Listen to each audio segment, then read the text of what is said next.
Olha, tem uma matéria muito interessante no Globo hoje. A gente falou bastante sobre bolsonarismo aqui, etc e tal. Queria falar um pouquinho do presidente Lula, que está passando um momento, do ponto de vista da popularidade, muito delicado, né? E o Jornal Globo fez uma matéria interessante, citando aqui a passagem do presidente pelo Nordeste ontem, quando no Rio Grande do Norte ele pediu a reza de um Pai Nosso ao lado de um líder religioso e à tarde, em um evento no Ceará, afirmou que não vai permitir que a República de ladrão de celular assuste as pessoas nas ruas do país. No dia anterior, em Sorocaba, na fábrica da Toyota, o presidente usou o discurso da prosperidade, caro aos evangélicos, ao contar a história de uma jovem da periferia de Brasília que passou em 5 vestibulares de medicina e afirmou que vencer na vida é maravilhoso. Auxiliares de Lula têm levado ao gabinete pesquisas que apontam que a segurança pública é um dos principais problemas para o brasileiro atualmente. O furto e roubo de celular surgem nesses levantamentos como o ponto que mais preocupa a população quando questionada sobre violência urbana. Além disso, a reclamação sobre furto e roubo de celular se concentra em um eleitor que flutua entre esquerda e direita, revelam esses levantamentos. Internamente, já estão sendo discutidas políticas específicas que possam ajudar a inibir o crime. Uma ala do governo afirma que não basta apenas Lula aumentar o tom de discurso, mas mostrar solução prática. Enquanto a PEC da segurança está em gestação, Lula deve seguir repetindo o tema para mostrar que está atento ao problema.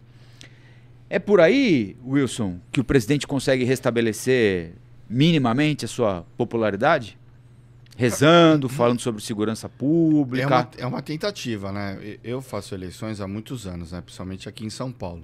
Segurança pública era sempre um tema que tentavam, de alguma forma, desgastar os governos do PSDB, principalmente nas eleições. Mas você fazia pesquisa, as pessoas, principalmente as mulheres, por conta da família, e os itens que eram de primeira decisão do voto e preocupação: saúde, educação. Segurança pública ficava em sexto. Tanto é que o PSDB apanhava, olha, não tem a polícia não vota no PSDB e tal. 30 anos ganhando eleição. 30 anos ganhando eleição. Agora, a segurança pública virou algo real na preocupação das pessoas, na eleição. E o que me chama a atenção é que o governo federal, quando a gente fala em eleições, a preocupação das pessoas é dinheiro no bolso. Isso não deixou de ser. Mas a segurança pública também começou a incomodar. Porque é tema diário na televisão e na imprensa. E aí, eu não sou petista, o que acontece? Muitas vezes, quando você fala em segurança pública, o público mais próximo do governo federal, que aí eu vou falar direitos humanos, que é uma coisa que eu não concordo, é sempre muito próximo do coitado do bandido. Ou sempre a reação inicial é a agressão excessiva da polícia. Mas quando morre um policial, os direitos humanos não vai bater na casa dessa família. Eu não quero entrar nesse discurso, porque senão também vai ficar a noite toda. Mas o reflexo da segurança pública tem atingido a imagem do governo federal, da política do governo federal. E a questão dos evangélicos também foi uma perda real de uma eleição para outra. Os evangélicos e os religiosos, que muitas vezes eram mais próximos e votavam no PT, e votavam no Lula, eles, de alguma forma, eles migraram para o bolsonarismo. E eles estão tentando recuperar esse público. E o Sidônio identificou, olha, porque eu fiz uma pesquisa no Nordeste, pela Real Big Data, eles perderam, ao longo dos meses, 20 pontos de ótimo e bom para regular, ruim e péssimo. Então, no Nordeste, eles também estão perdendo a base política que, muitas vezes, fortaleciam eles, né? Que davam garantias da eleição. Não eram. Tudo bem que fala assim, o Nordeste é culpado pela eleição do presidente Lula, né? O pessoal de direita gosta de falar isso. Isso não é real, mas era uma fortaleza que eles tinham, de combate, muitas vezes, de perda de votos aqui em São Paulo, Rio de Janeiro, no Sudeste, né? E o Sidônio identificou isso e está, de alguma forma, ajustando o discurso do Lula. E o discurso do Lula tem outros ajustes, né? Você pode ver, todo o discurso dele agora, ele vai fazer a entrega e pergunta pro para o político, principalmente para o político de direita, né? Eu fui outro dia acompanhar a história do lançamento do túnel Santos-Guarujá. Ele perguntava para os governadores: o que o governo passado trouxe para vocês aqui? Que eles falaram? Olha, eu já fiz isso, já fiz aquilo. Falei: Tarcísio, o que já o governo passado fez aqui? Então, ele está ajustando o discurso dele. É uma nova narrativa, tentando uma recuperação de imagem e de prestígio político para as eleições de 2026. Se vai ter resultado, se vai dar tempo, eu não sei. Mas ele está fazendo um ajuste e é uma tentativa. E aí, professor, é por aí o caminho em que o Lula pode recuperar um pouco da popularidade dele? Segurança pública, falando um pouquinho mais sobre prosperidade, tentando avançar para esse campo mais religioso? Eu costumo dizer que antes tarde demais do que nunca. Que é o que está acontecendo agora com essa mudança de gestão de marketing dentro do governo, de se ajustar para esse público, principalmente por causa das mídias digitais. A preocupação sobre segurança pública, ela foi em grande parte alavancada por causa das redes sociais. As redes sociais que, de novo, né, foram principalmente aí dominadas pela direita nos últimos anos, que explorou muito essa preocupação e, independente de ter exagerado ou não, mas isso faz com que a percepção da população passe a ser de que segurança pública agora é uma questão, né? Usou até esse discurso para poder liberar as armas, né? Dar uma afrouxada na questão de armar a população, né? Exatamente. E que quando você conversa, por exemplo, com colegas que são do Fórum de Segurança Pública, mostram que o aumento do número de crimes hoje, 2025, está diretamente associado também com o aumento de armas circulando. E boa parte dessas armas são armas que foram furtadas de CACs, por exemplo, né? Então, é aquela questão, né, de que você estar armado dentro de casa, na verdade, sempre favorece o bandido, estatisticamente, né? Porque ele já chega preparado para atirar e você está dormindo. Pega de surpresa. Exatamente, né? Mas independente disso, né, a questão de que é interessante você ver como a narrativa, por exemplo, nas redes sociais você vê quando você vê muito vídeo de assalto, roubo de moto, roubo de celular, quando você abre os comentários, eu acho que uma boa parte disso é bot. Tá? Uma boa parte disso aí é bot. Mas uma das primeiras coisas que você vê é assim, faz o L, né? Como se fosse prerrogativa do governo federal o policiamento. Então, não é que seja uma ignorância do eleitor médio, que ele não sabe que, na verdade, é o governo do estado e o município que tem a prerrogativa da segurança pública em primeira instância, né? Mas vem sendo construído fortemente o fato de que a saidinha, o afrouxamento, né, com relação algumas falas do Lula sobre a questão da cervejinha. Do próprio celular, do celular, porque ele rouba celular para comprar uma cervejinha no final de semana e tal, não sei o quê. Tudo isso é muita munição contra o governo federal. Então não adianta o governo federal querer se defender dizendo: não, mas isso não é prerrogativa minha, isso é culpa do Tarcísio em São Paulo, tal, isso é coisa do Nunes. O Lula vai ter que se ajustar e vai ter que falar, olha, a gente não vai ceder para o partido do roubo de celular, a questão da prosperidade, que é muito importante, porque é uma base eleitoreira extremamente importante, que vem crescendo muito nas últimas décadas no Brasil, então ele precisa fazer essa aproximação. Lembrando sempre que ele tem dentro do governo dele alguns dos expoentes dessa base evangélica. Marina Silva, por exemplo, é uma dessas pessoas que sempre encontrou essa dificuldade tradicionalmente no diálogo com o PT.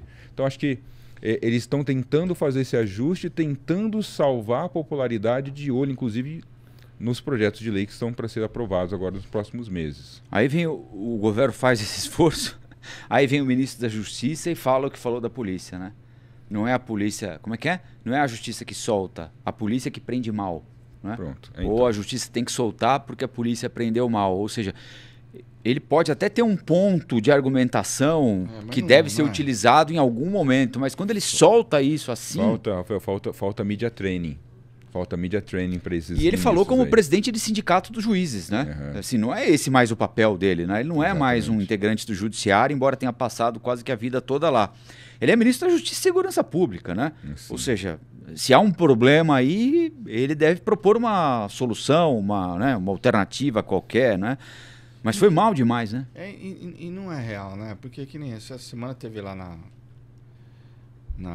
pode falar, teve um programa pode falar, da manhã, da Patrícia Poeta lá, foi uma policial lá com, né, que parecia sei lá, quantos metros de papel impresso de um fulano qualquer na região do Ipiranga que tinha sido preso, sei lá... 16 vezes. 16 vezes, 17 vezes e estava solto, né? Prendeu mal? O que é prender mal? Não dá embasamento pra justiça manter o cara preso, entendeu? Então, mas 17 vezes não é possível, né? Não é possível. Assim, tem que alguma coisa na legislação, vamos tirar então um pouco o peso do judiciário e o peso da polícia, alguma coisa na legislação tem que mudar. Exatamente. Né? O juiz não pode criar a lei, né? Isso, ele não pode falar assim, não, eu vou te deixar preso aqui porque você é perigoso. Porque é real, né? A incidência, né? O cara da bicicleta, né? O cara da bicicleta... Vitor Medrado, o assassino. Prenderam o assassino lá, ele tinha 2 ou 3 passagens já pela polícia, todos, a né? manhã do crime e os 2 executores do crime, o piloto da moto e o cara que desce da garupa para atirar, todos eles já tinham inúmeras passagens pela polícia, por inúmeros tráfico de drogas, roubo, e nada leve, assim, não é que ele furtou uma manteiga no supermercado. Não é isso. Não pegou bolacha, né? Não é aqueles crimes fúteis, né? Que o cara tá passando fome, sei lá. Acho que não tem que ter brecha, né? Mas não é isso. Né? Mas às vezes você releva por questões humanitárias, né? Não é isso. E não é possível. A própria policial, não sei se os dados estão certos, ela falou, 90% das pessoas que a gente prende hoje já tiveram algum tipo de passagem pela polícia, já foram presos e estão de novo nas ruas. E o sentimento disso é real, porque eu volto a dizer, os grandes crimes, os bandidos já eram reincidentes. Poucas vezes a gente fala assim, olha, réu primário que cometeu crime, assassinou alguém, é réu primário. Poucas vezes a gente vê isso. Pelo menos eu não lembro de ter visto, né, na verdade, né? O réu primário é sempre por coisinhas menores, né? O aviãozinho, as coisas menores. O bandido mesmo, que esses de grande repercussão, é sempre bandido real, né? Aquele cara que cometeu diversos crimes. Então a gente tem que também tirar um pouco o peso do juiz e um pouco o peso da polícia. A legislação tem que ser revista de alguma forma, porque a gente vive hoje num mundo diferente, né? Um mundo digital, um mundo onde a informação chega muito rápido, onde os furtos, muitas vezes que causam algum tipo de crime, é por conta de celular, coisas menores. Antigamente o cara te assaltava, ou roubava o seu carro na rua enquanto você deixava na esquina, ou te assaltava no veículo, ou entrava na tua casa para roubar. Eram esses os furtos, né? Hoje é negócio de celular na rua, né? É o dia a dia. Você não escuta mais.